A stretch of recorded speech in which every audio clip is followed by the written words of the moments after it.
Hello friends, once again welcome back. आज के इस वीडियो में हम लोग HSC 201 से रिलेटेड दूसरा क्लास लेकर आए हैं और इसमें हम लोग बाल्यावस्था के बारे में डिस्कशन करेंगे कि बाल्यावस्था में किस तरह का न्यूट्रिशन चाहिए होता है। जो प्री स्कूल एज के बच्चे होते हैं उन्हीं के न्यूट्रिशन के बारे में बेसिकली बात करेंगे, क्योंकि ये टॉपिक बहुत ज़्यादा इंपॉर्टेंट है और यहाँ से क्वेश्चन आपके एग्जाम में पूछे जाते हैं, बहुत सारे पूछे जाते हैं, इसलिए ये टॉपिक इम्पॉर्टेंट हो जाता है। तो आप लोग एक एक पॉइंट को कवर अप करते जाइएगा, क्योंकि डिस्क्रिप्शन वे में यानी कह सकते हैं कि सब्जेक्टिव वे में आपका क्वेश्चन पेपर नहीं होने वाला है। जो भी पेपर होगा, जिस तरह का भी क्वेश्चन बनेगा वो आपको टिपिकल क्वेश्चन ही मिलेगा।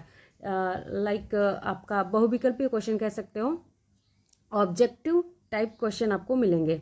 तो ये जो पैटर्न अभी आप लोगों का चेंज हो गया है, इसमें सिर्फ आपके ऑब्जेक्टिव टाइप क्वेश्चन ही आएंगे, सब्जेक्टिव पेपर नहीं होगा। तो इस पॉइंट ऑफ व्यू से ये टॉपिक इम्पॉर्टेंट है। मैं जो भी कराऊंगी वो जो इम्पोर्टेंट होगा, जहाँ से क्वेश्चन आ सकते हैं, वही टॉपिक्स रहेंगे। ठीक है, तो चलो स्टार्ट कर लेते हैं और देख लेते हैं कि बाल्यावस्था में यानी कि जो पूर्व बाल्यावस्था होता है उसमें किस तरह का न्यूट्रिशन बच्चे को चाहिए होता है, उसकी रिक्वायरमेंट क्या होती है, उसके लिए RDA में क्या कुछ अनुशंसित किया गया है, रिकमेंड किया गया है, क्या वैल्यू रिकमेंड किया गया है, ये सारी चीज़ें इस वीडियो में के माध्यम से हम लोग डिस्कस करेंगे। देखो, फर्स्ट क्लास में हम लोगों ने ये सारी चीज़ों को पढ़ा हुआ है, देखा हुआ है। अगर आप लोगों ने उस वीडियो को नहीं देखा है तो वीडियो के डिस्क्रिप्शन बॉक्स में उसका लिंक मिल जाएगा, आप लोग वहाँ से आसानी से उसको देख सकते हो। ये सारी चीज़ें देखो, ये RDA है, मैंने इसके बारे में भी बताया हुआ है। हम धीरे धीरे सारी चीज़ों को कवर अप करते जाएंगे। अभी आपके एग्ज़ाम में टाइम है, लगभग 1.5 महीने का टाइम है, तो आप अच्छे से प्रिपरेशन कर सकते हो, क्योंकि दिसंबर में डेट आया है। तो दिसंबर तो अभी है ना, टाइम है कि नहीं, तो आप आसानी से अभी भी तैयारी कर सकते हो। अगर जो बच्चे बिल्कुल शुरू से पढ़ रहे हैं, यानी कि जो अभी पढ़ाई स्टार्ट नहीं किए हैं, वो स्टार्ट कर दें, क्योंकि 1.5 महीने ठीक है, 1.5 महीने में अच्छे से आपकी प्रिपरेशन हो जाएगी। और क्योंकि प्रिपरेशन इसलिए भी ज़रूरी है कि इस बार आपका कोई भी सब्जेक्टिव पेपर नहीं होगा, सिर्फ ऑब्जेक्टिव पेपर आएगा और इसमें ऑब्जेक्टिव टाइप क्वेश्चन आएंगे। ऐसा ही होगा, ठीक है। पैटर्न चेंज हो गया है, पिछली बार जैसे पेपर हुआ था वैसे पेपर नहीं होगा। मैं उस न्यूज़ को भी अभी आप लोगों के साथ शेयर कर दूंगी, ठीक है। तो सबसे पहले देखो, कुछ टर्म्स हैं जिनको हम लोग समझेंगे। आपके बाल्यावस्था यानी कि पूर्व बाल्यावस्था को, ये आज का हमारा जो टॉपिक है वो ये है। आज का जो डिस्कशन रहेगा वो इसी पे रहेगा। अभी इसकी शुरुआत होगी, उससे पहले हम लोग जान लें कि स्तनपान क्या होता है, वीनिंग, ठीक है, फीडिंग क्या होता है, ठीक है, और ये है वीनिंग। देखो, स्तनपान का सिंपल सा मतलब सबको पता है कि जब एक माता अपने बच्चे को दूध पिलाती है तो वो स्तनपान कहलाता है। अब इसके कुछ लाभ हैं, ठीक है, कुछ एडवांटेज हैं जो आपको जानने चाहिए, और ये एडवांटेज से आपके एग्जाम में क्वेश्चन पूछा जा सकता है। देखो, जो माता होती है और बच्चे को जो दूध पिलाती है, उसका जो प्रथम दूध होता है उसको कोलेस्ट्रम कहा जाता है, और माता को वो कोलेस्ट्रम, बच्चे को वो कोलेस्ट्रम तभी मिल पाएगा जब माता अपने बच्चे को दूध पिलाएगी। आज कल का जो एरा है, इसमें माताएं अपने बच्चे को दूध पिलाना नहीं चाहती, ठीक है। तो मैं बताना चाहती हूँ कि स्तनपान के बहुत सारे लाभ हैं, जो बच्चे को स्तनपान कराना ही चाहिए माताओं को। देखो, माता के दूध से बेहतर कुछ भी नहीं होता, तो इसलिए बच्चों के लिए वो अमृत समान है और माता को दूध पिलाना ही चाहिए बच्चे को। लेकिन आजकल की कुछ मॉडर्न माताएं हैं जो ऐसा करना नहीं चाहती, ठीक है। तो मैं उसके कुछ एडवांटेज बताना चाहती हूँ जो आपके एग्जाम के पॉइंट ऑफ व्यू से इंपॉर्टेंट है। देखो, माता जब दूध पिलाती है तो बच्चे को कोलेस्ट्रम नामक पदार्थ मिल जाता है, जिसमें प्रोटीन, वसा, खनिज लवण भरपूर मात्रा में पाए जाते हैं, और जो बच्चे के इम्यून सिस्टम को, पाचन शक्ति को बूस्टअप करने का कार्य करता है। और उसके बाद जो मौसम होता है, मौसम का उस दूध पे कोई इफेक्ट नहीं पड़ता, यानी कि अगर कोई भी मौसम हो, ठंडी का मौसम हो, गर्मी का मौसम हो, वो पर्याप्त टेम्परेचर पे उसको मिलता है, ऐसा नहीं कि गर्मी के सीज़न में वो बहुत ज़्यादा खौलने लगता है, ऐसा कुछ भी नहीं। जितना बच्चे को टेम्परेचर चाहिए उतने टेम्परेचर पे उसको आसानी से मिल जाता है। और माता का जो दूध बच्चे के लिए सुपाच्य होता है, यानी कि बच्चा उसको आसानी से पचा लेता है। प्लस बहुत सारे और भी एडवांटेज है, जैसे मान लीजिए कि माता अगर दूध पिलाती है, ठीक है, माता अगर दूध पिलाती है तो गर्भ धारण नहीं कर पाती, यानी कि वो एक तरह से गर्भ निरोध का भी कार्य करता है। जो स्तनपान होता है, स्तनपान के दौरान माता कभी भी गर्भ धारण नहीं कर पाती, तो एक कह सकते हैं कि प्राकृतिक रूप से ये गर्भ निरोध का भी कार्य करता है। प्लस माता स्तन कैंसर से भी बचती है ना। तो अगर जो माताएं दूध नहीं पिलाती हैं, स्तनपान नहीं करवाती हैं बच्चे को, तो उनको स्तन कैंसर का खतरा बना रहता है। तो ऐसा ना करें। और ये कुछ पॉइंट्स हैं जो आपके एग्जाम में पूछे जा सकते हैं। तो ये कुछ लाभ हैं जिनको आप लोग माइंड में रखोगे, ठीक है। और मन करे तो नोट भी कर सकते हो आप लोग। और देखो और भी इसके एडवांटेज हैं, जैसे मान लीजिए कि माता अगर दूध पिलाती है बच्चे को, तो उसका जो गर्भाशय का आकार जो बड़ा हो जाता है, जो बढ़ जाता है, जो बाहर से दिखने लगता है, वो धीरे धीरे अपनी पूर्वावस्था में आ जाता है, यानी कि जिस तरह पहले था वैसे ही पेट फिर से बराबर हो जाता है। तो ये सारे कुछ एडवांटेज हैं। इस चीज़ को आप लोग याद रखोगे कि माता का जो प्रथम दूध होता है उसे कोलेस्ट्रम कहा जाता है। क्या कहा जाता है? कोलेस्ट्रम कहा जाता है, जिसमें प्रोटीन, वसा और खनिज लवण भरपूर मात्रा में पाए जाते हैं। और ये क्या करता है? बच्चे के इम्यून सिस्टम को प्लस डाइजेस्टिव सिस्टम दोनों को बूस्टअप करने का कार्य करता है। यहाँ पे कोलेस्ट्रम भी मैंने टर्म ऐड किया हुआ है। स्तन त्याजन क्या होता है? तो इस पोजीशन में बिल्कुल बच्चा दूध छोड़ नहीं देता है।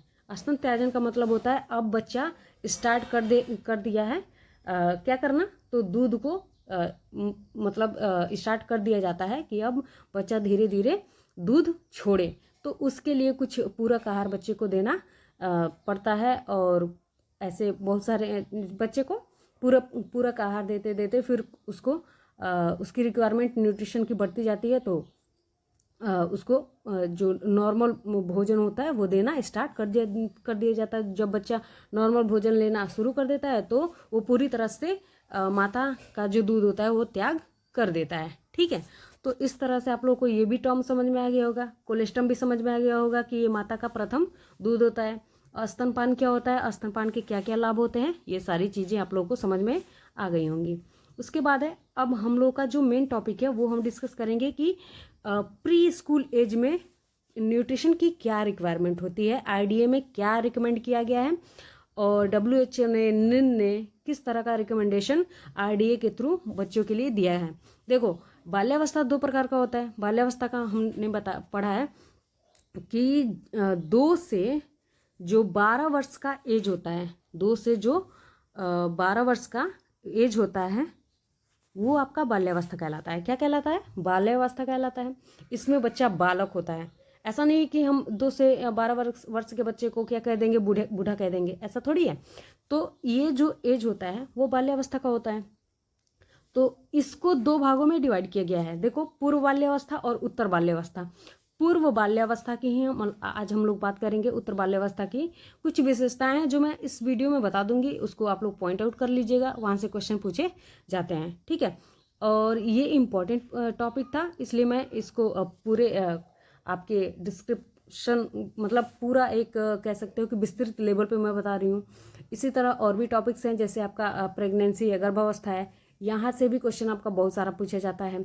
फिर से आपका जो लैक्टेटिंग मदर होती है, मैं उन दोनों को एक ही में ऐड करके आपको अगले वीडियो में बता दूंगी, ठीक है। और भी बहुत सारे टॉपिक्स हैं जहाँ से आपके क्वेश्चन पूछे जाएंगे। देखो, ये टिपिकल क्वेश्चन होने वाला है, तो ये हर एक टॉपिक से क्वेश्चन पूछा जाएगा। तो आप लोग हर एक टॉपिक को लगभग कवर करके ही जाओगे, ठीक है। और मैं भी जहाँ तक हो सकेगा मैं सिलेबस कवर करने की कोशिश करूँगी, ठीक है। और जो भी इम्पोर्टेंट पॉइंट होंगे मैं आपको शेयर कर दूंगी। और देखो, मैंने प्रीवियस ईयर का क्वेश्चन पेपर अपलोड करा हुआ है, अगर आप लोगों ने नहीं देखा है तो उसको जाके जरूर से देख लेना। आप लोगों को जो ये फर्स्ट क्लास है, पहला क्लास है, उसके डिस्क्रिप्शन बॉक्स में उसका लिंक मैंने दे दिया है, जाके वहाँ से आप देख सकते हो। और आपको एक आइडिया लग जाएगा कि किस तरह का क्वेश्चन आपके इस सिलेबस से पूछा गया है। ठीक है, तो और भी पढ़ने में आपको अच्छा लगेगा, आप पॉइंट से रिलेट कर पाओगे चीज़ों को। ठीक है, तो जान लेते हैं हम लोग पूर्व बाल्यावस्था होता है, यानी कि प्री चाइल्डहुड, अर्ली चाइल्डहुड जिसको कहते हैं, या कह सकते हो कि प्री चाइल्डहुड, तो उसके बारे में आज हम लोग डिस्कशन करेंगे। ठीक है, एक सेकेंड रुकना। ठीक है, तो अभी जान लेते हैं इसके बारे में। देखो, 1 से 6 वर्ष की जो अवस्था होती है, हम इसी के बारे में आज का जो एक यार गला फंस जा रहा है। तो 1 से 6 वर्ष की जो अवस्था होती है उसको पूर्व शालेय बालक कहते हैं, यानी कि प्री स्कूल एज कहते हैं। इसमें बच्चा स्कूल, जैसे आपका जो नर्सरी का क्लास हो गया, यूकेजी का क्लास हो गया, एलकेजी का क्लास हो गया, ये क्या है, प्री स्कूल बच्चों का क्लास है। तो इसमें जो बच्चे जाते हैं वो पूर्वशालेय कहे जाते हैं। क्या कहे जाते हैं? पूर्वशालेय, यानी कि पूर्व विद्यालयी बच्चे या प्री स्कूल बच्चे, जिनको आपका स्कूल कहाँ से स्टार्ट होता है? तो 1 से स्टार्ट होता है, तो उससे पहले इन बच्चों की गणना की जाती है। तो ये भी बच्चे स्कूल जाते हैं, ऐसा थोड़ी है, लेकिन वो प्री क्लास होता है, प्री स्कूल क्लास होता है, तो उसमें ये लोग पढ़ने जाते हैं। जैसे आपका हो गया नर्सरी का हो गया, या प्ले वे हो गया, या कह सकते हो कि एलकेजी यूकेजी, तो ये सारी चीज़ें। तो इसमें हम लोग उन बच्चों के न्यूट्रिशन के बारे में पढ़ेंगे जहाँ से क्वेश्चन भर भर के पूछा जाता है। तो 1 से 6 वर्ष की अवस्था, देखो जनरली 2 से 6 वर्ष की अवस्था होती है, लेकिन हम लोग किसको पढ़ रहे हैं? हम लोग इनके न्यूट्रिशन के बारे में हम लोग को पढ़ना है। तो हम लोगों ने 0 से लेके 1 वर्ष तक के बच्चों का पढ़ लिया है, डिवाइड करके 2 भागों में। जैसे जो मैंने पिछला क्लास लिया है उसमें मैंने 0 से लेके 1 वर्ष के बच्चे के न्यूट्रिशन के बारे में डिस्कशन करा हुआ है। अगर आप लोगों ने नहीं देखा है तो उसको जाके जरूर से देख लेना, वो भी इम्पॉर्टेंट है। ठीक है, वहाँ से कुछ पॉइंट्स हैं जहाँ से जो आते हैं, इसमें कोई डाउट नहीं है। तो देखो, 1 से जो 6 वर्ष की अवस्था होती है वो पूर्वशालेय बालक की अवस्था होती है। किसकी अवस्था होती है? पूर्वशालेय बालक की, यानी कि प्री स्कूल एज चिल्ड्रन की अवस्था होती है। इस अवस्था में शिशु का शारीरिक विकास के साथ साथ मानसिक विकास भी तीव्र गति से होता है। यानी कि इस अवस्था में बच्चे का जो शारीरिक विकास होता है, कहोगे कि बाल्यावस्था में शारीरिक विकास थोड़ा सा ठप हो जाता है, हाँ ठप होता है, लेकिन वो जो लेटर चाइल्डहुड होता है उसमें ठप हो जाता है, जाके ठप नहीं होता है, बिल्कुल से रुक नहीं जाता है, लेकिन जो स्पीड होता है वो थोड़ा सा धीमा हो जाता है।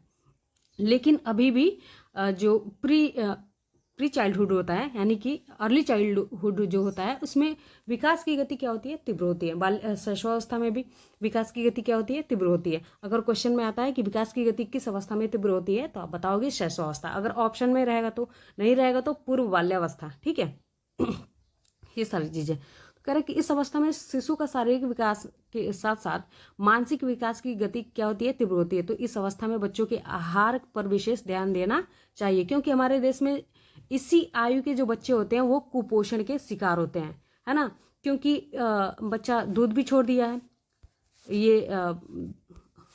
क्योंकि इस अवस्था में माता बच्चे को दूध भी नहीं पिलाती है, प्लस उसको अच्छा न्यूट्रिशन नहीं मिलेगा, तो क्या हो जाएगा? बच्चा कुपोषण से ग्रस्त हो जाएगा।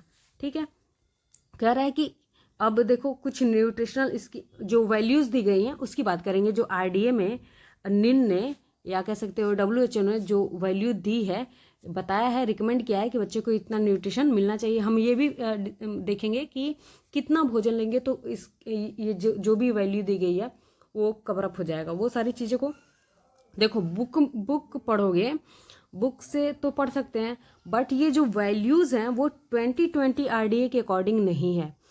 बुक मैंने देखा हुआ है, बुक में ये नहीं है। मैंने ये जो PDF है RDA का, मैंने वहाँ से ये सारी चीज़ें ऐड की हुई हैं, और एग्ज़ाम में भी यही आएगा। भले ही तुम्हारे बुक में वो दिया है, अलग वैल्यू दिया है हमको, प्रीवियस जो वैल्यू है, यानी कि पहले जो वैल्यू था 2020 से पहले, वो सारी चीज़ें ऐड हुई हैं। तो वो सब एग्ज़ाम में वो वैल्यू, पुराना वैल्यू नहीं पूछेगा, आपका नया वैल्यू ही पूछेगा। तो इस चीज़ को आप लोग ध्यान में रखोगे। ठीक है, पढ़ना अलग बात है, पढ़ सकते हैं नॉलेज के लिए, बट जो वैल्यू है उसको आप लोग नोट डाउन कर लोगे, क्योंकि ये वैल्यू अभी बुक में नहीं दिखा रहा है। बुक 2020 के सिलेबस पे आधारित है, बट उसमें जो वैल्यू दी गई है, आरडीए दिया गया है, वो गलत है। ठीक है, तो देख लेते हैं बच्चे जो पूर्व विद्यालयी बालक होते हैं, बच्चे होते हैं, या प्री चाइल्डहुड के जो बच्चे होते हैं, उनमें किस तरह की रिक्वायरमेंट होती है कैलोरी की, विटामिन की, प्रोटीन की, कितना वैल्यू निन ने या WHO ने रिकमेंड किया है। तो देखो कैलोरी क्या है, तो ये ऊर्जा, ये हमें काम करने के लिए या खेलने कूदने के लिए, ये बच्चे को खेलने कूदने के लिए ऊर्जा प्रदान करता है। कैलोरी क्या है, एक तरह का ऊर्जा है जो बच्चे खेलने कूदने में वेस्ट करते हैं। तो कह रहे हैं कि इस अवस्था में बालक बहुत अधिक क्रियाशील होता है। आप लोगों ने देखा होगा कि बच्चा बहुत ज़्यादा एक्टिव होता है, हर चीज़ के बारे में जानना चाहता है, हर चीज़ को समझना चाहता है। इधर बच्चों के साथ खेलने भाग जाते हैं सब, उधर से पकड़ के लाओ तो फिर इधर भाग जाते हैं, इस तरह से बहुत ज़्यादा एक्टिव होते हैं। तो इस अवस्था में बच्चे को ज़्यादा ऊर्जा की आवश्यकता होती है, तो इसलिए इसकी डिमांड भी बढ़ जाती है। देखो जो 1 से 3 वर्ष के जो बच्चे होते हैं उनको 1010 किलो कैलोरी ऊर्जा की आवश्यकता होती है।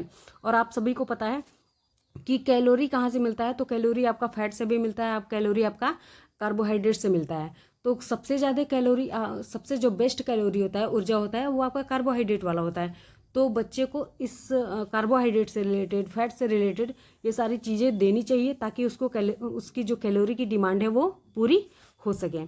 ठीक है, जैसे मैंने यहाँ पे लिखा हुआ है कि इसकी पूर्ति बालक को कार्बोज युक्त भोज्य पदार्थ देना चाहिए। देखो कैलोरी आपका वसा से भी मिलता है, लेकिन वो उतना सही नहीं होता है। जो कार्बोज से आपका ऊर्जा मिलती है, शक्ति मिलती है, वो बिल्कुल बेस्ट होता है। कार्बोज से ही वयस्क लोगों को भी क्या लेना चाहिए, ऊर्जा लेना चाहिए। ये आपका एक कह सकते हो कि बेस्ट रिसोर्स है आपके ऊर्जा का, कैलोरी का। तो कह रहे हैं कि इस अवस्था में बालक बहुत अधिक क्रियाशील होता है, जिससे ऊर्जा की मांग बढ़ जाती है। तो 1 से जो 3 वर्ष के बच्चे होते हैं उनको 1010 किलो कैलोरी ऊर्जा की आवश्यकता होती है। ये आपके आरडीए में मेंशन है। आरडीए के अकॉर्डिंग, 2020 आरडीए के अकॉर्डिंग आपका ये वैल्यू है और ये मेंशन है। मैंने उसी वैल्यू को यहाँ पे रखा हुआ है, मैंने किसी बुक से ऐसे करके नहीं डाला है। ठीक है, बुक में गलत थलत चीज़ें दी गई हैं। अच्छे जो राइटर हैं उनकी बुक की मैं बात कर रही हूँ। तो कह रहा है कि जो 4 से 6 वर्ष के जो बच्चे हैं उनको 1360 किलो कैलोरी ऊर्जा की आवश्यकता होती है। तो ये जब कार्बोज युक्त भोज्य पदार्थ लेंगे तो इनकी पूर्ति क्या हो जाएगी, वो पूरी हो जाएगी, इनकी पूर्ति आसानी से हो जाएगी। अब बात आती है प्रोटीन की। देखो ये जो कार्बोज होता है ना, कार्बोज जो होता है, देखो कार्बोज वसा, फैट और आपका जो कार्बोहाइड्रेट होता है, ये एनर्जी गिविंग फूड होते हैं। कैसे फूड होते हैं, तो एनर्जी गिविंग, यानी कि इनसे कैलोरी मिलता है। तो और जो कार्बोज होता है यानी कि कार्बोहाइड्रेट, ये सबसे बेस्ट रिसोर्स होता है आपके कैलोरी का। तो अगर ऊर्जा लेना है तो वो कार्बोज से ही लेना चाहिए, कार्बन डाइऑक्साइड से ही, कार्बोहाइड्रेट से लेना चाहिए। कार्बन डाइऑक्साइड की बात यहाँ पे नहीं हो रही है। ठीक है, ये है प्रोटीन। प्रोटीन क्या है, तो बॉडी बिल्डिंग फूड है। ये सबको पता है कि हमारे बॉडी को कंस्ट्रक्शन, जो हमारे बॉडी में कंस्ट्रक्शन का कार्य होता है, जैसे राजमिस्त्री करता है घर को बनाने का कार्य, उसी तरह से प्रोटीन हमारे शरीर में राजमिस्त्री का कार्य करता है ना। हमारे बॉडी को कंस्ट्रक्ट करने का कार्य, बनाने का कार्य, बिल्ड करने का कार्य करता है। ये जो हमारा बॉडी रूबी बिल्डिंग दिख रही है ना, ये प्रोटीन के द्वारा ही बना हुआ है। ठीक है, तो ये कह सकते हो कि एक बॉडी बिल्डिंग फूड है, इसको बॉडी बिल्डिंग फूड कहा जाता है। यहाँ ये पॉइंट भी इंपॉर्टेंट है, यहाँ से भी क्वेश्चन आपका पूछा जा सकता है कि बॉडी बिल्डिंग फूड किसको कहते हैं, तो वो है प्रोटीन। कह रहा है कि इस अवस्था में, यानी कि प्री स्कूल एज में, प्री स्कूल जो चाइल्ड होते हैं उनकी अवस्था में शारीरिक तथा मानसिक विकास तीव्रता से होता है। शरीर में नए तंतुओं का निर्माण होता है। देखो विकास अगर हो रहा है, शारीरिक वृद्धि हो रही है, तो देखो जब घर बनता है तो ईंट पत्थर जो भी है, सीमेंट बालू वगैरह जो भी लगते हैं, वो दीवार में भी लगते हैं प्लस वेस्ट भी होते हैं। उसी तरह शरीर जब बनता है, कंस्ट्रक्ट होता है प्रोटीन के द्वारा, या कह लो कि और भी सारे न्यूट्रिशन है, लेकिन जो मेन काम है वो ये करता है, प्रोटीन करता है। बॉडी बिल्डिंग का जो मेन काम होता है वो प्रोटीन ही करता है। बाकी शरीर को ऊर्जा देने का कार्य, रोगों से बचाने का कार्य आपका कौन करता है? रोगों से बचाने का कार्य आपका विटामिन करता है। उसकी भी बात हम लोग आगे करेंगे। पहले प्रोटीन के बारे में जान लेते हैं। तो कह रहा है कि नए तंतुओं का निर्माण होता है, यानी कि शरीर में नई नई कोसें विकसित होती हैं, नई नई, तभी तो हमारा शरीर बढ़ता है, तभी तो हमारी वृद्धि होती है ना। जब नए तंतु बनेंगे, नई नई कोशिकाएं बनेंगी, तो नई नई कोशिकाओं के लिए ताकि अच्छे से कंस्ट्रक्शन का कार्य हो सके, तो उसके लिए प्रोटीन की आवश्यकता होती है। ठीक है, तो सबसे ज़्यादा प्रोटीन आपको इस अवस्था में देखने के लिए मिलती है। कह रहा है कि इस अवस्था में शारीरिक तथा मानसिक विकास तीव्रता से होता है। शरीर में नए तंतुओं का निर्माण भी होता है ना। अस्थियां, दांतों, पेशियों, ऊतकों आदि के निर्माण की प्रक्रिया इसी आयु में होती है। प्रोटीन की मांग बढ़ जाती है, इसलिए प्रोटीन की क्या होती है? तो मांग बढ़ जाती है, क्योंकि इसमें अस्थियों का भी निर्माण होता है। जो भी उपास्थियां होती हैं वो धीरे धीरे क्या होती हैं? अस्थियों में बदलनी शुरू हो जाती हैं। आप लोगों ने सुना होगा कि ऐसे बच्चों में अस्थियों की संख्या ज़्यादा होती है, और क्योंकि उसमें उपास्थियां भी होती हैं, तो धीरे धीरे क्या होता है? तो उनका डेवलपमेंट होते जाता है, और उपास्थियां जो होती हैं वो अस्थियों में मिलती जाती हैं, तो अस्थियों की संख्या आपका 206 हो जाता है। ऐसे पूछा जाता है कि बाल्यावस्था में आप बताओगे कि नवजात शिशु में अस्थियों की संख्या कितनी होती है? आप कमेंट बॉक्स में कमेंट करके बताना कि नवजात शिशुओं में अस्थियों की संख्या कितनी होती है। ठीक है, नहीं बताओगे तो अगले वीडियो में, नहीं बताना तो पड़ेगा। ठीक है, मैं अगले वीडियो में इसको बताऊंगी, लेकिन उससे पहले आप लोग इस वीडियो के कमेंट बॉक्स में कमेंट करके बताना कि नवजात शिशु में अस्थियों की संख्या कितनी होती है। ये आपके एग्जाम के पॉइंट ऑफ व्यू से इंपॉर्टेंट क्वेश्चन है, पूछा जा सकता है। कह रहे कि इस अवस्था में शारीरिक तथा मानसिक विकास की तीव्रता से होता है। शरीर में नए तंतुओं का निर्माण होता है। अस्थियों, दांतों, पेशियों, ऊतकों आदि के निर्माण के लिए, ठीक है, आदि के निर्माण के लिए इस आयु में प्रोटीन की डिमांड क्या होती है? बढ़ जाती है। तो जो ICMR ने, यानी कि आपके WHO, निन और ICMR, ये क्या है? संस्थाएं हैं जो आपके वैल्यूज को रिलीज करती हैं, यानी कि RDA को रिलीज करती हैं। तो कह रहा है कि ICMR ने, यानी कि WHO, निन कह सकते हो, मैंने यहाँ पे ICMR को एडिट कर दिया है, लिख सकते हो कि निन ने, NIN ने आपका जो रिकमेंड किया है 1 से 3 वर्ष के बच्चों के लिए 9.2 ग्राम, यानी कि 9.2 ग्राम प्रोटीन इस अवस्था में बच्चे को पर डे देना चाहिए। प्रोटीन की पूर्ति किससे होगी? तो प्रोटीन से भरपूर भोज्य पदार्थों से, जैसे मांस, मछली, दूध, अंडा, ये सारी चीज़ें आपके प्रोटीन के भर के रिसोर्सेज हैं, और जिसमें आपका सभी प्रकार के दालें आ जाती हैं। सभी प्रकार के दालों में आपका भर के प्रोटीन पाया जाता है, जिसमें सोयाबीन है, मूंग दाल है, इसमें अधिक मात्रा में प्रोटीन पाया जाता है। मांस है, मछली है, अंडा है, दूध है, दही है, दूध में आपका प्रोटीन, पनीर है, ये अच्छे रिसोर्स हैं आपके प्रोटीन के। तो बच्चे जो भी पचा सकें उनको देना चाहिए, ताकि प्रोटीन की जो रिक्वायरमेंट है वो पूरी हो सके।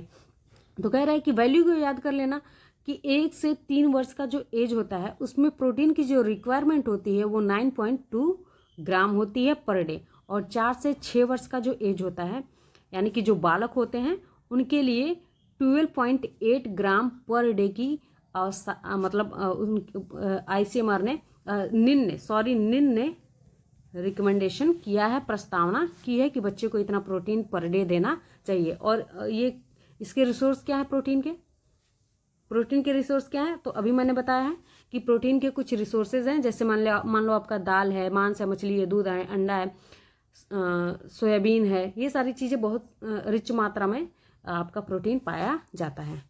तो ये सबको पता है, इसमें कोई बताने वाली बात नहीं है। कैल्शियम की बात हो रही है, तो देखो इसमें हड्डियों का निर्माण हो रहा है। अस्थियां क्या हो रही हैं? तो उपास्थियां क्या हो रही हैं? तो अस्थियों में जुड़ती जा रही हैं। तो यहाँ पे बच्चे को कैल्शियम की ज़्यादा आवश्यकता होती है। अस्थियां एवं दांतों के निर्माण के लिए कैल्शियम की अति आवश्यकता होती है। कैल्शियम तथा फास्फोरस दोनों कह सकते हो, दोनों ही क्या करती हैं? तो अस्थियां एवं मांसपेशियों को मजबूती देने का कार्य करती हैं। तो जो निन है, उन्होंने 1 से 3 वर्ष के जो बच्चे होते हैं 500 mg पर डे की रिक्वायरमेंट की है, और 4 से 6 वर्ष के जो बच्चे होते हैं उनको 550 यानी कि 550 mg प्रोटीन कैल्शियम की रिकमेंडेशन की है कि बच्चे को इतना पर डे कैल्शियम मिलना चाहिए। ठीक है, प्री स्कूल के जो बच्चे हैं उनको पर डे इतना कैल्शियम मिलना चाहिए। जो किससे मिलेगा, जो बच्चे को किससे मिलेगा, क्या रिसोर्सेज हैं, तो दूध है, हरी पत्तेदार सब्जियां हैं, जितने भी आपके खनिज तत्व हैं वो लगभग जो जमीन से जुड़े हुए आपके फल फ्रूट हैं या सब्जियां हैं उन सब में भरपूर मात्रा में पाए जाते हैं। तो जो हरी पत्तेदार सब्जियां होती हैं वो उनमें ये भरपूर मात्रा में पाया जाता है। तो बच्चे को दूध भरपूर मात्रा में देना चाहिए, हरी पत्तेदार सब्जियां भी देनी चाहिए ताकि उसकी जो कैल्शियम की रिक्वायरमेंट है वो डेली की पूरी हो सके। अब बात आती है आयरन की, तो ये भी एक तरह का खनिज ही है। ये दोनों क्या है, खनिज है। आयरन क्या है, खनिज है। तो बच्चों में ब्लड की कमी ना हो, देखो बच्चे अक्सर एनीमिया से ग्रस्त हो जाते हैं, तो बच्चों में ब्लड की कमी ना हो इसके लिए बच्चे को आयरन युक्त भोज्य पदार्थ देना चाहिए। कह रहा है कि बालकों के खाने में लोहे की मात्रा सम्मिलित होना बहुत आवश्यक होता है, अन्यथा उनमें रक्त की कमी हो जाती है जिसको रक्त अल्पता यानी कि एनीमिया कहा जाता है। कह रहा है कि उनके आहार में पालक, हरी पत्तेदार सब्जियां, यकृत, मांस आदि सम्मिलित करना चाहिए जो लोहे के उत्तम साधन कह सकते हो, रिच रिसोर्स कह सकते हो कि ये हैं, और इनसे बच्चे की जो डिमांड है आयरन की वो क्या हो जाएगी, पूरी हो जाएगी। अब आती है विटामिन ए की बात। तो स्वच्छ आंखों के विकास के लिए ये सबको पता है कि विटामिन ए की कमी से क्या हो जाता है, तो रतौंधी नामक रोग हो जाता है। तो कह रहा है कि स्वच्छ आंखों के विकास के लिए विटामिन ए अति आवश्यक होता है ना। विटामिन ए क्या होता है, अति आवश्यक होता है। इसकी कमी से रतौंधी नामक बीमारी हो जाती है। यह मुख्य रूप से गाजर, पपीता, पका आम आदि फलों में भरपूर मात्रा में पाया जाता है। आप इसको याद कर सकते हो कि ये पीले फलों में ज़्यादा पाया जाता है। विटामिन ए किस में पाया जाता है, तो पीले फलों में ज़्यादा पाया जाता है। तो पीला आपका गाजर भी होता है, पपीता भी होता है और आम भी होता है। तो ये भरपूर मात्रा में आपका पाया जाता है। किस फॉर्म में, तो कैरोटीन के फॉर्म में। कैरोटीन जब हमारे बॉडी में जाता है तो विटामिन ए में कन्वर्ट हो जाता है ना। तो कह रहा है कि ये सारे फलों में पाए जाते हैं और इसकी जो डेली की बच्चे की रिक्वायरमेंट है वो है 319 यानी कि 390 और 510 यूजी पर डे बच्चे को देना ही चाहिए विटामिन ए। अब आती है विटामिन बी की बात। तो विटामिन बी जो भी तंत्रिका तंत्र संबंधी रोग होते हैं उन विकारों से, उन रोगों से बचने के लिए विटामिन बी बच्चे के लिए बहुत आवश्यक होता है। जो आपकी ब्रेड में मिलता है, जो ब्रेड खाते हो आप, टोस्ट खाते हो, या कह सकते हैं कि अंकुरित जो अनाज होते हैं या जो चोकर होता है, इन सब में भरपूर मात्रा में आपका विटामिन बी पाया जाता है। तो कह रहे हैं कि तंत्रिका तंत्र संबंधी विकारों से बचने के लिए विटामिन बी बहुत ज़्यादा आवश्यक होता है, जो कि मांस, मछली, अंडा, दूध, पनीर, खमीर, अंकुरित अनाज में भरपूर मात्रा में पाया जाता है। ये आपके विटामिन बी के रिच रिसोर्स हैं जिनमें ये भर भर के पाया जाता है। अतः बच्चों के आहार में दैनिक विटामिन बी की मात्रा क्या है, तो 0.7। देखो विटामिन की जो रिक्वायरमेंट होती है वो बॉडी में कम होती है और ये कम मात्रा में पाए भी जाते हैं। प्लस ये इनको माइक्रो न्यूट्रिएंट्स भी कहा जाता है। विटामिन जो होते हैं उनको माइक्रो न्यूट्रिएंट्स कहा जाता है, और प्रोटीन और आपके कार्बोहाइड्रेट और फैट ये आपके मैक्रो न्यूट्रिएंट्स यानी कि बृहद पोषक तत्व हैं।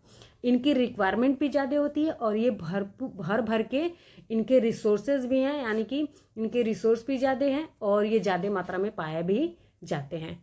तो ये चीज़ याद रखोगे कि इनकी जो वैल्यू है वो हमेशा कम रहेगी, कम रिक्वायरमेंट होती है और कम मात्रा में पाया भी जाता है। जो भी इसके रिसोर्स हैं वो बहुत कम हैं और जो भी हैं वो वहाँ से भी कम मात्रा में ये प्राप्त भी होता है।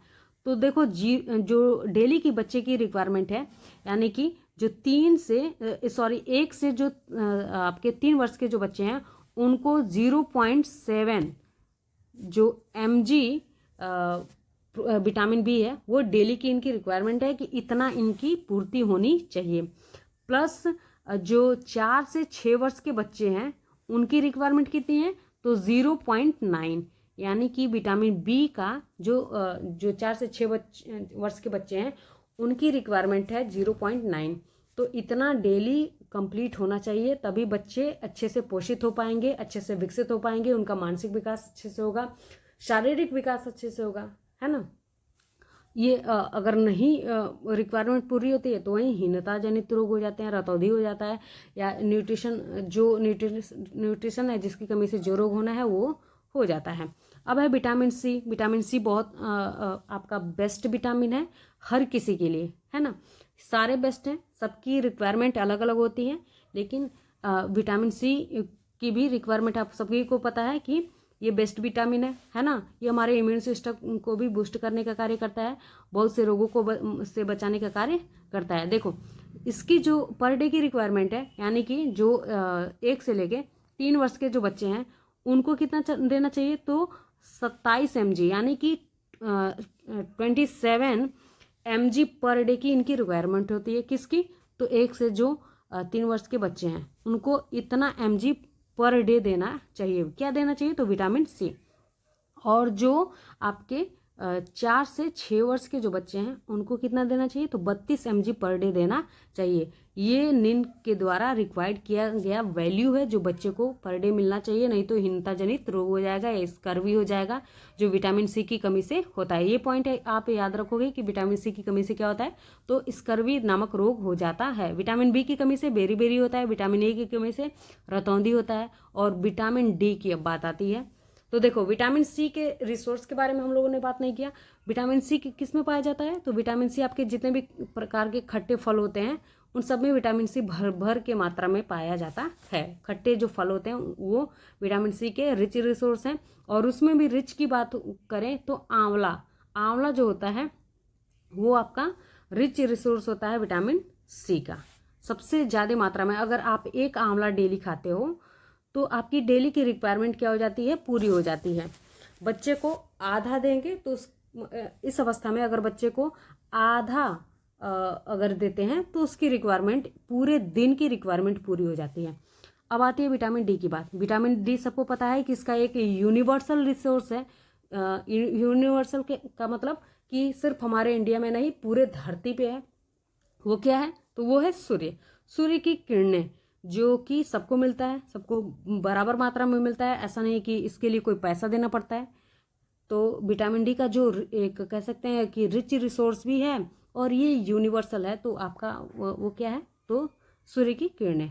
और भी सारे हैं, दूध, दही, अंडा, मांस, मछली, ये सब भी आपके विटामिन डी के रिच रिसोर्स हैं, जो आपके बच्चे के हड्डियों और मांसपेशियों को मजबूती प्रदान करते हैं। ठीक है, तो जो डेली की रिक्वायरमेंट है आपके 1 से लेके 6 वर्ष की, मैं यहाँ पे 1 से लेके 6 वर्ष की बात कर रही हूँ, वो उन सब के लिए एक ही वैल्यू दी गई है 600 इंटरनेशनल यूनिट, यानी कि IU इंटरनेशनल यूनिट 600 इनकी रिक्वायरमेंट है। यानी कि जो 1 से लेके 3 वर्ष के हैं उनका भी 600 है, और जो 4 से लेके आपके 6 वर्ष के हैं उनका भी 600 है, यानी कि 600 इंटरनेशनल यूनिट है। ये पर डे की रिक्वायरमेंट है आपके नींद के द्वारा दी गई है। ठीक है,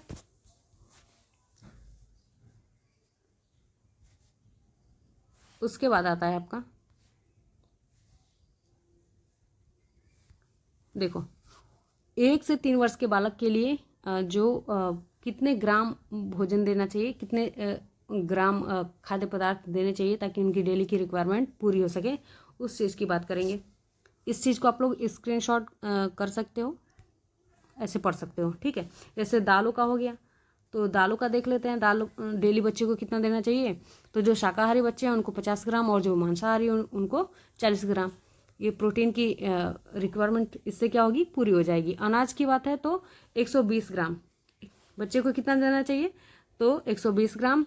जो शाकाहारी हैं और जो मांसाहारी हैं उनको भी 120 ग्राम देना चाहिए। बाकी चीज़ें आप लोग यहाँ पे देख ही सकते हो, आसानी से इसको स्क्रीनशॉट कर सकते हो। ठीक है, इसको पढ़ लेना अच्छे से, नोट डाउन कर लेना। अगला देख लेते हैं। देखो अब इनके लिए जो डेली के भोजन की रिक्वायरमेंट है वो ये है कि प्रातः 6 बजे इनको क्या देना चाहिए, तो दूध देना चाहिए, प्लस उसमें बोर्नवीटा ऐड हो या हॉर्लिक्स ऐड हो या कम्प्लान ऐड हो, ये सारी चीज़ें ऐड होनी चाहिए उसमें। और उसके बाद है प्रातः 8 से यानी कि 8:30 बजे तो फलों का रस दो, मक्खन, डबल रोटी, दलिया, ये सारी चीज़ें आपके 8 साढ़े 8 बजे के लगभग बच्चे को देना चाहिए। ये डेली का क्या है, RDA के अकॉर्डिंग ये भोजन रिकमेंड किया गया है कि इतना बच्चे को अगर देंगे तो उसकी डेली की जो रिक्वायरमेंट है सारे न्यूट्रिशन की वो पूरी हो जाएगी। तो यहाँ पे 11 बजे बच्चे को क्या देना चाहिए, तो मौसमी फल, कोई एक फल दे सकते हैं, जो क्वांटिटी होगी वो एक होगी। उसके बाद है दोपहर का भोजन, तो मूंग की दाल, पनीर की सब्जी, रायता, चपाती, सलाद, कस्टर्ड, ये सारी चीज़ें आपको दोपहर में देनी चाहिए। ऐसा नहीं कि ये सारी चीज़ें बच्चे को देनी चाहिए, बच्चा जितना खा सके उतना आप दे सकते हो। उसके बाद है 4 बजे बच्चे को केक, फल, दूध कुछ भी दे सकते हो। रात्रि का भोजन है तो उसमें सूप, हरी पत्तेदार सब्जियां, आलू, मटर, टमाटर और जो रसेदार सब्जियां हो, चपाती, खीर, ये सारी चीज़ें आप दे सकते हो। और सोने के समय सबको, इस अवस्था में भी, बाल्यावस्था में भी, किशोरावस्था में भी सबको दूध की रिक्वायरमेंट होती है। तो सोते समय बच्चे को दूध लेना चाहिए, बच्चे को 1 गिलास दूध देना चाहिए। अब आती है 4 से 6 वर्ष के जो बच्चे होते हैं उनकी जो डेली की अनाजों की जो रिक्वायरमेंट होती है वो किस तरह की होनी चाहिए। तो देखो, जो अनाज है यानी कि जो खाद्यान्न है वो 170 ग्राम, जो मांसाहारी और जो शाकाहारी हैं उनको बराबर देना चाहिए, है ना। इसकी जो वैल्यू है वो बराबर है, तो दोनों को बराबर देना चाहिए। दालों की बात है तो देखो, मांसाहारी वाले बच्चे को मांस से भी प्रोटीन मिल जाता है और आपके दालों से भी मिल जाता है, लेकिन शाकाहारी वाले हैं तो सिर्फ इनको शाकाहारी रिसोर्सेज से मिलता है, इसमें मांस ऐड नहीं होता, तो इनको प्रोटीन ज़्यादा देना चाहिए, है ना। जो अनाज है वो ज़्यादा देना चाहिए और इनको थोड़ा सा 10 ग्राम कम। तो और यहाँ पे आ जाता है हरी पत्तेदार सब्जियाँ, तो 75 ग्राम इनको भी, 75 ग्राम इनको भी। अन्य सब्जियाँ तो 50 ग्राम इनको भी, 50 ग्राम इनको भी। और यहाँ पे आता है फल, तो फल 100 ग्राम इनको भी और 100 ग्राम इनको भी। दूध तो 600 मिलीलीटर और 400 मिलीलीटर, क्योंकि दूध से प्रोटीन भी मिलता है और यहाँ पे डबल रिसोर्स है तो यहाँ पे थोड़ा सा कम हो जाएगा। उसके बाद एक शक्कर गुड़, तो 40 ग्राम इसको भी और 40 ग्राम इसको भी। यहाँ पे देखो बस एक आध वैल्यू इधर उधर है, बाकी सब सेम ही है। अब यहाँ पे जो इनका जो डेली का भोजन है वो किस तरह का होना चाहिए, डाइट किस तरह का होना चाहिए, वो सारी चीज़ें, आहार तालिका जिसको कहते हैं, तो ये आता था पहले आपके एग्जाम में बनाने के लिए, लेकिन अब यहाँ से क्वेश्चन पूछे जाएंगे। ठीक है, प्रातः 6 बजे बच्चे को क्या देना चाहिए, तो 1 गिलास दूध देना चाहिए, हॉर्लिक्स या बोनवीटा के साथ, उसमें एडेड होना चाहिए। प्लस आपका 8 बजे क्या होना चाहिए, तो डबल रोटी, मक्खन, उबला हुआ अंडा, 1 कप दूध या दलिया, ये सारी चीज़ें आपको 8 बजे के लगभग देना चाहिए बच्चे को, ताकि उसकी डेली की रिक्वायरमेंट जो है विटामिन, प्रोटीन, वसा, जो भी है न्यूट्रिशन सबकी पूर्ति, माइक्रो और मैक्रो दोनों न्यूट्रिशन की पूर्ति हो सके। 10 बजे क्या देना चाहिए, तो फलों का रस देना चाहिए, सूप देना चाहिए, या स्कूल के जो बच्चे हैं, स्कूल जो जाने वाले हैं, उनको टिफ़िन में सैंडविच वगैरह या मौसमी फल वगैरह आप आसानी से दे सकते हो। अगर घर पे हैं तो सूप वगैरह पिला सकते हो और फलों का रस वगैरह पिला सकते हो। टिफ़िन में हम और सूप वगैरह नहीं दे सकते, तो इसलिए सैंडविच वगैरह या मौसमी फल को कट करके बच्चे को दे सकते हैं। उसके बाद है दोपहर के 1 बजे क्या होना चाहिए, तो दाल, चावल, दही, हरी पत्तेदार सब्जी, चपाती, सलाद, ये सारी चीज़ें बच्चे के भोजन में ऐड होनी चाहिए, तभी उसकी डेली की रिक्वायरमेंट क्या होगी, पूरी होगी। उसके बाद है शाम 4 बजे बच्चे को क्या देना चाहिए, तो फल देना चाहिए, तली मूंगफली या कोई नमकीन देनी चाहिए। रात्रि के 8 बजे तो दाल, रोटी, मीठी चटनी और सूखी लौकी की सब्जी, कस्टर्ड, ये सारी चीज़ें बच्चे को रात्रि के भोजन में देना चाहिए। और रात्रि 9 बजे या सोने के टाइम बच्चे को क्या देना चाहिए, तो 1 गिलास दूध देना चाहिए। ये इसकी जो भोजन की डेली की रिक्वायरमेंट है वो क्यों है, क्योंकि इतने से आपका बच्चे का जो डेली न्यूट्रिशनल जो वैल्यू है उसकी रिक्वायरमेंट पूरी होती है, तो इतना बच्चे को देना ही चाहिए, है ना। अब आते हैं भारत में आहार कार्यक्रम, पूर्व शालेय आहार कार्यक्रम, यानी कि जो मिड डे मील है वो इससे रिलेटेड है, वही है भारत में शालेय आहार कार्यक्रम, जिसको मिड डे मील कहा जाता था। अब इसको 2023 में चेंज करके पीएम पोषण योजना कर दिया गया है। तो उसको भी आप लोग ध्यान में रखोगे। ये पूछा जा सकता है कि जो मिड डे मील है उसको अब किस नाम में परिवर्तित किया गया है, या मिड डे मील का नया नाम क्या है। तो प्रधानमंत्री पीएम पोषण योजना, प्रधानमंत्री पोषण योजना। तो अभी ये चेंज हो गया है। अब पहले मिड डे मील कहा जाता था, अब कहा जाता है प्रधानमंत्री पोषण योजना। तो देखो, मध्याह्न भोजन योजना यानी कि मिड डे मील की शुरुआत आपके 15 अगस्त 1995 को हुआ था। कहाँ हुआ था? तो तमिलनाडु में हुआ था, या कह सकते हो मद्रास में हुआ था, जिसको आज चेन्नई कहते हैं। तो वहाँ पे इसकी शुरुआत हुई थी। इसका उद्देश्य स्कूल छोड़ने की दर को कम करना तथा साथ ही साथ मुफ्त भोजन प्रदान करके स्कूल में नामांकन को बढ़ाना था। इसका उस टाइम उद्देश्य क्या था? तो जब ये शुरू हुआ था तब ये बच्चों से रिलेटेड था, है ना। बच्चों से ही रिलेटेड है। अब तो बहुत सारी योजनाएं इसके अंतर्गत आ गई हैं। बच्चों को बहुत सारी चीज़ें मिल रही हैं, जो भी मध्याह्न भोजन में। या अब जो आपका नया जो नियम आया है, यानी कि जो नया नाम आया है पीएम पोषण योजना, इसके अंतर्गत बहुत सारी चीज़ें चेंज हुई हैं और पहले की अपेक्षा इन्हेंस हो गई हैं, बढ़ गई हैं। ठीक है। तो कह रहा है कि मध्याह्न भोजन योजना की शुरुआत 15 अगस्त 1995 में हुआ था। देखो, इस पॉइंट को आप लोग याद रखना, ये क्वेश्चन के पॉइंट ऑफ व्यू से इम्पोर्टेंट है, पूछा जा सकता है। इसका उद्देश्य क्या था? तो जो स्कूल छोड़ने वाले बच्चे हैं उनके दर को कम करना, यानी कि बच्चे स्कूल नहीं जाते हैं, और कुपोषण को कम करना। बच्चे को टाइम से भोजन नहीं मिल पाता है, पोषण नहीं मिल पाता है, तो ये सारी चीज़ें एक ही जगह पे मिलेंगी, तो इसलिए बच्चे थोड़े से मोटिवेट होंगे, जाएंगे और पढ़ेंगे। तो देखो, जो स्कूल जो छोड़ दिए थे बच्चे, उनकी दर को कम करना था और साथ ही मुफ्त भोजन प्रदान करना था, जिससे बच्चे को कुपोषण ना हो, बच्चे कुपोषण से बच सके। तो वहीं मुफ्त भोजन प्रदान करना था तथा स्कूल में नामांकन को बढ़ाना था। स्कूलों में, सरकारी स्कूलों में भी नामांकन का लेवल वही है, क्योंकि बच्चे नहीं जाते हैं। मैंने देखा हुआ है, मेरे आसपास जितने भी सरकारी स्कूल हैं उसमें बच्चों की संख्या ना के बराबर है। टीचर की संख्या ज़्यादा है, बच्चों की संख्या कम है। तो ये सारी स्थितियां हैं, इतना कुछ होने के बावजूद भी। ठीक है, क्योंकि थोड़ा सा एजुकेशन, देखो वहाँ पे जो टीचर हैं वो ट्रेंड टीचर हैं, लेकिन पढ़ाई का जो काम है वो थोड़ा सा गड़बड़ चल रहा है सरकारी स्कूलों में। तो आप भी देख रहे हो अपने आसपास। ठीक है, तो ये सारी चीज़ें चल रही हैं। तो कह रहा है कि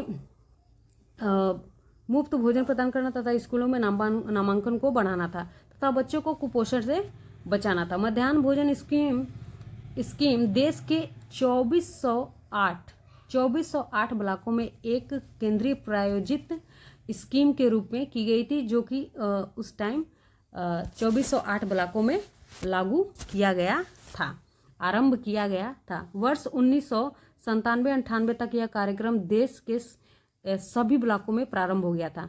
जो वर्ष 1997-98 था, उस टाइम ये धीरे धीरे आया। कब था? तो 95 में, 97-98 तक ये पूरे देश के ब्लॉकों में क्या हो गया? फैल गया और पूरी तरह से लागू हो गया। इसमें अनाजों को उपलब्ध कराने का कार्य शिक्षा मंत्रालय करता है। जो भी खाद्यान्न होते हैं, जैसे गेहूँ, चावल, अनाज वगैरह जो भी हैं, तो उनको जो उपलब्ध कराने का कार्य होता है मध्याह्न भोजन में, तो वो शिक्षा मंत्रालय करता है। कौन करता है? शिक्षा मंत्रालय करता है।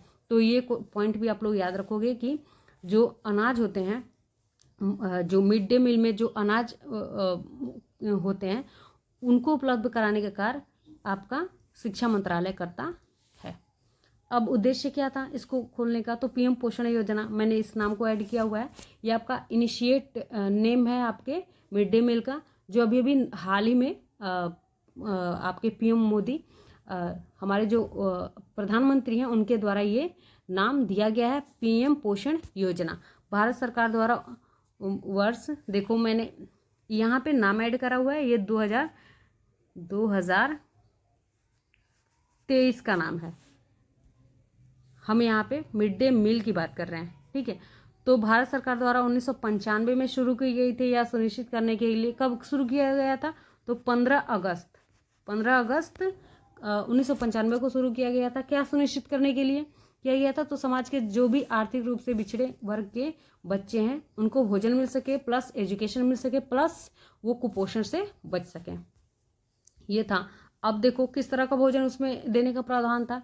तो कम से कम जो 1 से लेकर 5 क्लास के जो बच्चे हैं उनको डेली 450 कैलोरी मिले ऐसा भोजन, और 12 ग्राम प्रोटीन, ठीक है, 12 ग्राम जो प्रोटीन है और 150 किलो कैलोरी का भोजन, यानी कि ऐसा भोजन दिया जाता था। ऐसा भोजन देने का प्रावधान है कि उसमें 450 कैलोरी ऊर्जा हो और 12 ग्राम प्रोटीन हो। और जो उच्च प्राथमिक क्लास हैं, जैसे 6 से लेके आपके 8 तक के, तो वहाँ पे 700 कैलोरी ऊर्जा प्लस 20 ग्राम आपका प्रोटीन देने का प्रावधान था। मानक था कि इस तरह का भोजन बनेगा जिसमें आपके 700 ग्राम प्रोटीन, 700 ग्राम कैलोरी और आपका अब 20 ग्राम क्या रहेगा, तो 20 ग्राम आपका प्रोटीन रहेगा और 700 कैलोरी ऊर्जा। तो ये रिकमेंडेशन था आपके उसमें मिड डे मील में। अब आते हैं आईसीडीएस के बारे में थोड़ा सा जान लेते हैं। आईसीडीएस भी आपका इन बच्चों से ही रिलेटेड है। तो ये संस्था भी आईसीडीएस भी बच्चों के लिए ही काम करती है। पहले शुरू हुई थी बच्चों के लिए, लेकिन अब इसमें माताएं भी आ गई हैं, बहनें भी आ गई हैं, और लैक्टेटिंग मदर कह सकते हो, प्रेग्नेंट वुमेन भी कह सकते हो, ये सारी चीज़ें अब इसमें ऐड हो गई हैं। इन सब के लिए आपका आईसीडीएस काम करता है, ठीक है। तो कह रहा है कि देखो, एक तो इसका फुल फॉर्म पूछा जा सकता है कि आईसीडीएस का फुल फॉर्म क्या होता है। तो इंटीग्रेटेड चाइल्ड डेवलपमेंट सर्विस, यानी कि एकीकृत बाल विकास योजना या समेकित बाल विकास योजना, ये दोनों हिंदी होता है। समेकित आप इंटीग्रेटेड चाइल्ड डेवलपमेंट सर्विस को अच्छे से याद कर लो, ये आपको हर जगह काम देगा। हिंदी में भी है आपका एकीकृत बाल विकास योजना या समेकित बाल विकास योजना, इसमें कंफ्यूज नहीं होना, दोनों एक ही बात है। तो इसकी शुरुआत देखो, महिला एवं बाल विकास मंत्रालय द्वारा 2 अक्टूबर 1975 को शुरू गई। इसकी स्थापना कब हुई? तो 2 अक्टूबर 1975 को इसकी स्थापना हुई। किसने की? तो महिला एवं बाल विकास मंत्रालय द्वारा इसकी स्थापना की गई थी। कब की गई थी? तो 2 अक्टूबर 1975 को की गई थी, ठीक है। कह रहे हैं कि 0 से लेकर 6 वर्ष की जो बच्चे हैं, आयु वर्ग के जो बच्चे हैं, उनके पोषण और स्वास्थ्य की स्थिति में सुधार करना इसका क्या है? मुख्य उद्देश्य है। यानी कि जो आपके अर्ली चाइल्डहुड के जो बच्चे हैं, जिसमें शैशवावस्था भी आपका आ जाता है, इन बच्चों का जो देखो, यही बच्चे क्या होते हैं? कुपोषण से ग्रस्त होते हैं। ज़्यादातर न्यूट्रिशन की कमी इन्हीं बच्चों में पाया जाता है। तो इन्हीं पे वर्क करने के लिए आपका आईसीडीएस शुरू किया गया। आईसीडीएस एक नेशनल संस्था है, राष्ट्रीय लेवल की संस्था है, जो पूरे देश में कार्य करती है, ठीक है। पूरे भारत में कार्य करता है। और जो इसकी लोकल संस्था है वो है आंगनबाड़ी, यानी कि जो आपका आंगनबाड़ी होता है वो आपके आईसीडीएस से रिलेटेड होता है। आईसीडीएस ही उसको चलाने का कार्य करती है। आंगनबाड़ियों के द्वारा अपने जो भी नियम कानून होते हैं, जो भी सेवाएं होती हैं, जो भी सर्विस होते हैं बच्चों के लिए, माताओं के लिए, जो माता दूध पिलाती है उनके लिए, बहन, जितने भी लोग हैं जिसके लिए भी ये योजनाएं देता है, वो आपके आंगनबाड़ी के द्वारा या जो जनसेवा केंद्र होते हैं उनके द्वारा लोकल एरियाज में इम्प्लीमेंट किए जाते हैं, ठीक है। तो इसका मुख्य उद्देश्य याद रखोगे कि जो 6 वर्ष के, अभी इसको और देखेंगे, 0 से लेकर 6 वर्ष की आयु के जो बच्चे होते हैं उनको पोषण और स्वास्थ्य की स्थिति में क्या करना? सुधार करना, इसका मुख्य उद्देश्य है। और भी है, ये क्या क्या देता है? तो सप्लीमेंट्री न्यूट्रिशन देता है, यानी कि जो पूरक आहार होते हैं वो देता है, वो प्रोवाइड कराता है। इम्यूनाइजेशन, यानी कि टीकाकरण जो होता है वो इसी के द्वारा होता है। प्री स्कूल एजुकेशन, यानी कि जो आपका स्कूल से पहले, यानी कह सकते हो कि आंगनबाड़ी में जो पढ़ाई होती है वो प्री स्कूल एज के बच्चे, वो वही क्या है? आंगनबाड़ी क्या है? तो प्री स्कूल एजुकेशन है, उसमें प्री स्कूल एजुकेशन दिया जाता है। उसके बाद है हेल्थ चेकअप, बच्चे का हेल्थ चेकअप होता है टाइम पे। आजकल बच्चा जब से जन्म लेता है या बच्चा वुमेन जब से प्रेग्नेंट होती है, तो ये सारी सेवाएं उनको दी जाती हैं। रेफरल सेवाएं दी जाती हैं। हेल्थ एंड न्यूट्रिशन एजुकेशन दिया जाता है, ताकि बच्चे को बच्चे को हेल्थ के बारे में अवेयरनेस हो, वो जाने कि हमको किस चीज़ की कितनी रिक्वायरमेंट है या हम किस तरह से स्वस्थ रह सकते हैं। रेफरल सेवाओं में आता है आपका जैसे परामर्श संबंधी सेवाएं, जैसे आपकी आशाएं जो होती हैं वो गर्भवती माताओं को, लैक्टेटिंग वुमेन्स को किस तरह से माता को दूध पिलाना चाहिए, किस तरह से 9 माह तक अच्छे से माता को बिहेव करना चाहिए, जो भी बातें हैं ये सारी रेफरल सेवाएं में आ जाती हैं, जो जिसमें आशा वाली, आंगनबाड़ी वाली ये क्या करती हैं, तो ऐसे लोगों को परामर्श देती हैं कि ये अच्छे पोजीशन में करना चाहिए जो भी उनकी सेवाएं होती हैं। ठीक है, तो ये सब रेफरल सेवाओं में आता है, जिसमें आके गर्भवती माताओं को, लैक्टेटिंग वुमेन्स को ये क्या करती हैं, तो परामर्श देती हैं। ठीक है, तो आई होप आप लोग को वीडियो अच्छा लगा होगा। अगर वीडियो अच्छा लगा होगा तो वीडियो को ज़रूर से लाइक करना और चैनल को सब्सक्राइब भी कर देना, और उन बच्चों को भी शेयर करना, उन बच्चों को शेयर करेंगे ताकि उनको भी एग्ज़ाम से पहले मिल जाए। और जैसे ही आपका सिलेबस ख़त्म होगा मैं आपके लिए अच्छे अच्छे क्वेश्चंस की सीरीज़ लेके आऊँगी, जिसमें आपका पूरा सिलेबस भी कवर हो जाएगा और एग्ज़ाम के पॉइंट ऑफ व्यू से भी वो इम्पोर्टेंट रहेगा। ठीक है, तो बने रहिएगा हमारे साथ और चैनल को सब्सक्राइब जरूर से कर लेना, वीडियो को लाइक करना, और जो भी आपकी क्वेरी होगी उसको कमेंट बॉक्स में कमेंट करके ज़रूर से बताना। ठीक है, और आपने अगर पहला क्लास नहीं देखा है तो इस वीडियो के डिस्क्रिप्शन बॉक्स में उसका लिंक मिल जाएगा, और प्ले लिस्ट मैं इसका एक अलग से बना दूंगी। ठीक है, तो आपको आसानी से वहाँ पे प्ले लिस्ट में जाओगे तो आसानी से मिल जाएगी। ठीक, तो वीडियो को लाइक शेयर करते रहना और चैनल को सब्सक्राइब भी कर लेना। Thank you very much.